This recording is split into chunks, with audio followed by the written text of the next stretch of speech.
Hello ఆ everyone. రోజులు మళ్ళీ రావు, ఈ రోజుల్లా కానే కావు. అంతేలేని ఆనందాలు వెంటే వస్తే అంటే చాలు.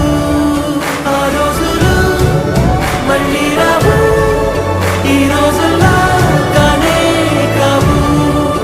అంతేలేని ఆనందాలు వెంటే వస్తే అంతే చాలు. వాళ్ళతో పాటు కూర్చొని నేను కూడా ఆడుతున్నాను. చాలా డేస్ అయిపోయింది కదా, ఇలా పట్టుకోవడం రాలేదు. 2-3 అటెంప్ట్స్ తర్వాత ఫైనల్గా అయితే పట్టుకున్నాను. అంతే ఈ వీడియో కనుక మీకు నచ్చితే లైక్ చేయండి. Do subscribe my channel for more videos.